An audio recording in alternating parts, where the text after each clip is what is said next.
Hindi Pilipino kundi isang Hapon ang matapang na nagtanggol kay dating Pangulong Rodrigo Duterte sa harap ng mga kapwa-banyaga sa isang session ng United Nations Human Rights Council o UNHRC sa Geneva, Switzerland. Sa talumpati ni Shunichi Fujiki ng International Career Support Association sa UNHRC, pinurigsa niya ang umano'y political persecution laban sa 80 anyos na dating Pangulo. Binigyan diin ni Fujiki ng pagdala kay Duterte sa ICC noong buwan ng Marso na karang taon ay walang proseso. Ayon sa kanya, nalapastangan din ng insidente ang kalayaan ng Pilipinas na magpasya sa internal affairs ng bansa. I stand here to denounce a grave injustice.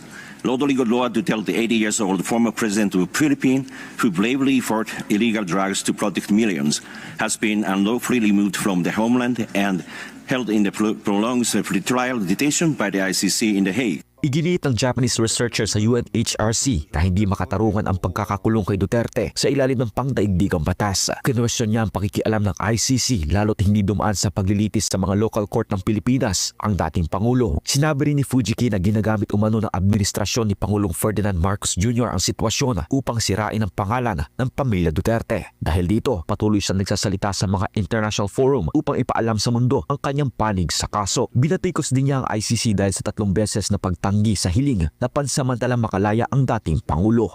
Since March 11, 2025, exactly 1 year ago today, this elderly leader has endured detention, separated from family and serious health issues. Global rallies and protests in The Hague and throughout the world demands the interim release, which has been unlawfully denied by the ICC 3 times. This over 1 year pretrial detention raises profound question about compliance with the Rome Statute's guarantees of human treatment and speedy trial. Para kay Fujiki, malinaw na paglapastangan sa human rights ni Duterte ang ginawa ng ICC. Si dating Pangulong Duterte ay nakaharap sa kasong crimes against humanity sa ICC dahil sa war on drugs noong kanyang termino. It is an affront to human dignity and the abuse of international justice for political ends. We urge this Council to demand humanitarian review and interim release of President Duterte. Justice must be fair, not a weapon against the people. The majority of the Filipino voice will not be silenced and depressed. Ang pagkilos na ito ay bahagi ng kampanya ng Republic Defenders for Peace and Unity at Duterte supporters dito sa Japan upang ipakita sa international community ang injustice laban sa dating chief executive. Sa ngayon, naghahanda ng mga supporter ni dating Pangulong Duterte dito sa Japan para sa pagdiriwang ng kanyang ika-81 kaarawan sa darating na Marso 28. Mula rito sa Japan, Attorney Sal Panelo, good morning. Ayan, Attorney Sal, naipalabas po sa ating balita yung a while ago yung panawagan ng isang Managing Director for United Nations Affairs, itong pagpapalaya nga kaya dating Pangulong Rodrigo Duterte sa ICC. Ano pong masasabi ninyo sa ulat na ito? May makakatulong po ba ito? Well, propaganda-wise, makakatulong yan. Kung matatanda mo, nung ako'y nasa Hague, ako'y tinanong ng mga reporters noon kung ano ang pwede pang gawin. At sabi ko, dahil nga ako'y nangangamba na itutuloy nila ang trial at conviction ni Presidente Duterte. Pag nangyari yon, sabi ko, nag-iisip ako na pumunta na lang sa United Nations. Kaya lang hindi pa natin alam dahil hindi naman kabahagi ng ICC sa United Nations. At ganun pa man, talagang yan na lang ang pag-asa natin. Ikalat sa buong mundo ang kawalan ng katarungan ang ginawa nila kay Presidente Duterte.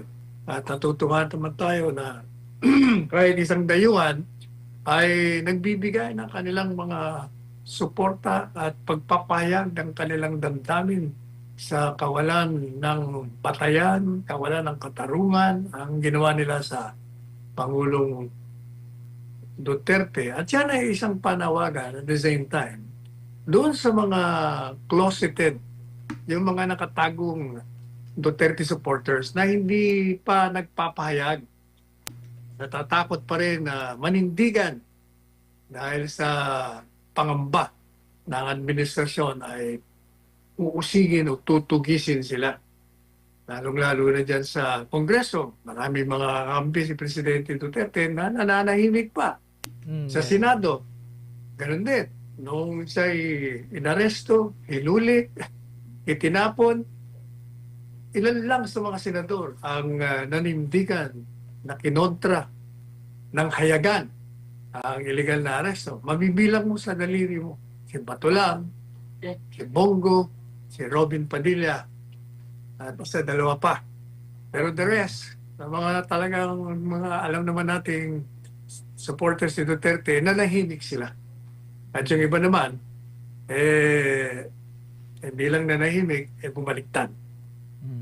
Kaya siguro, tinuturo nitong kinatawan ng Hapon kung paano magtanggol sa isang tao na kahit na hindi niya kalahi, nakikita niyang talagang walang batayan ang ginawang pag-usig sa kanya at pagpapakulong sa kanya. Kaya hindi niya matagalan na hindi magsalita sa United Nations upang ilantad sa buong mundo ang ginagawang pagdurog, pagsira sa kalayaan ng Presidente Duterte. Yan po, Attorney Sal. Maraming salamat po. At sa iba pang ulat, Attorney Sal, binuksan na sa publiko ang Extra plus Ordinary Pop-Up Exhibit sa Davao City bilang bahagi ng ika-70 anibersaryo ng Office of the Vice President. Pinangunahan mismo ni Vice President Sara Duterte ang pagbisita sa exhibit na nagtatampok sa kasaysayan at mga programa ng kanyang tanggapan sa loob ng 9 na dekada. Alamin natin sa ulat ni Jane Domingo. Naging sentro ng aktibidad sa Ayala Malls ang isang pagbisita ng pangalawang Pangulo para sa legacy exhibit na may temang Jury Continuity and Legacy. Tampok din ang mahalagang milestone ng OVP o Office of the Vice President mula pa noong 1935 hanggang sa kasalukuyang administrasyon. Kabilang ang paglulunsad ng kalang 90th Anniversary Coffee Table Book. Personal na nilibot ni VP Sara ang mga interactive installations at archival materials na nagpapakita ng evolusyon ng kanyang tanggapan. Kasama ang dating Pangulo at kay Pampanga 2nd District Representative Gloria Macapagal Arroyo. Pinangunahan din ng Vice Presidente ang pagpirma sa mga kompya ng Coffee Table Book na nagdodokumento sa mga kontribusyon ng mga nakaraang pangalawang Pangulo. Sa kanyang talumpati, hinamon ni VP Sara ang mga Pilipino, lalo na ang kabataan, na maghukay ng mas malalim na kasaysayan ng bansa. Ayon sa kanyang tunay na patriotismo ay mahagita sa pag-unawa sa mga desisyong mahirap ngunit kinakailangan para sa bayan. They were not always celebrated, but they were always necessary.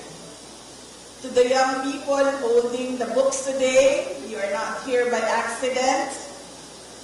You sought out names from your textbooks, conveniently skipped. You looked past the glossy summaries and found the leaders who served in the shadow.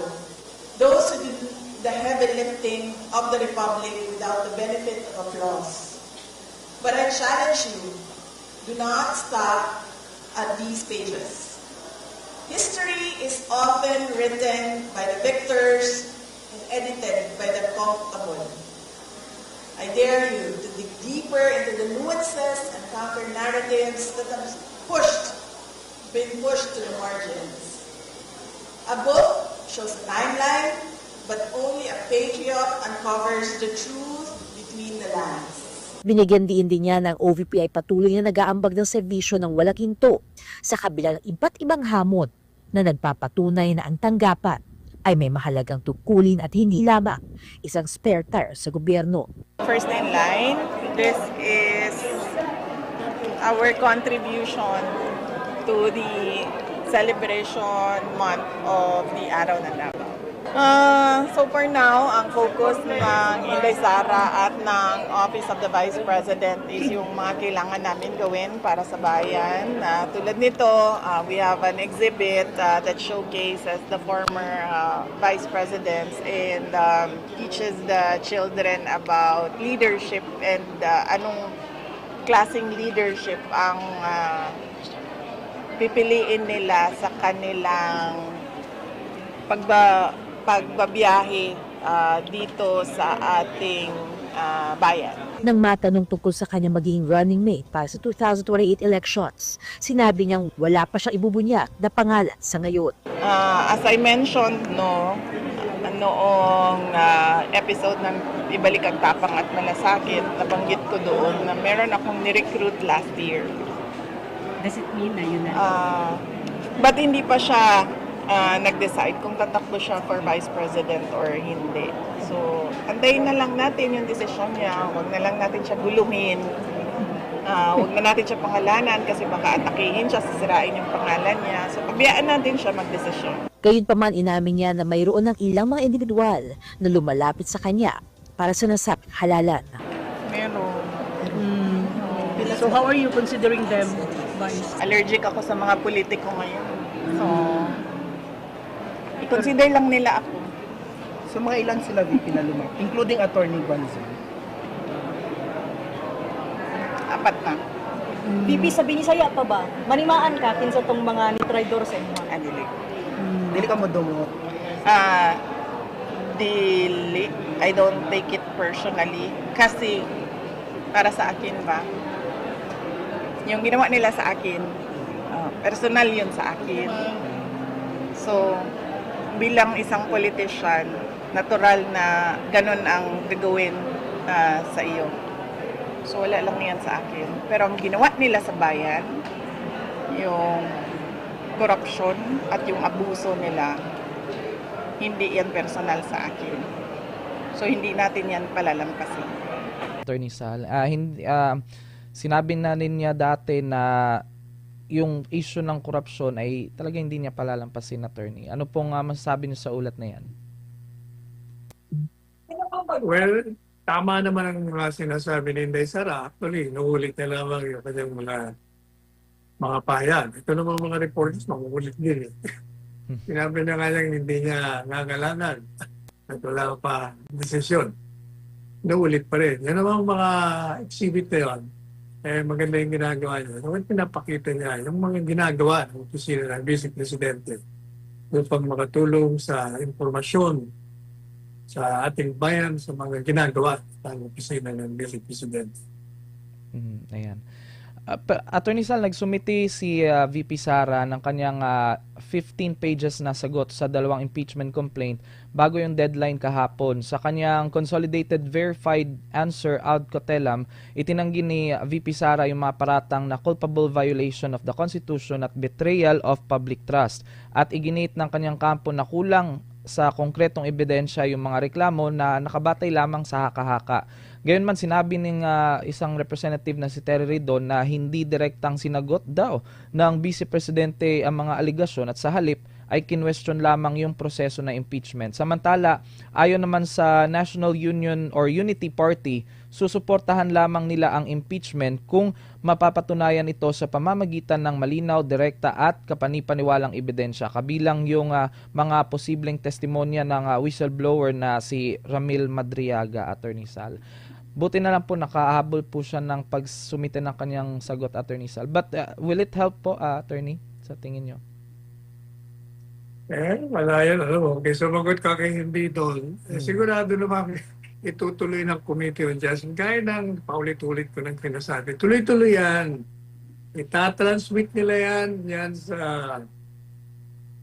Kamara de Representante plenary session. Kasi whether meron niyang basihan o hindi, whether or not magbigay ka ng ebidensya o wala, whether or not may ebidensya o meron, wala yan. Useless lahat yan. Kaya tama yung ginagawa ni Inday. Pinamumukha niya doon sa Committee on Justice na talaga namang wala kayong batayan. Wala kayong batayan sa ginagawa ninyong kalokohan. Kaya yan ang mayroon yan. Pagdating sa plenary, tuloy transmission. Pagdating sa Senado, bokya sila dyan. 4 lang siguro, pusakal, na kontra sa kanyang boboto, sa kanyang conviction.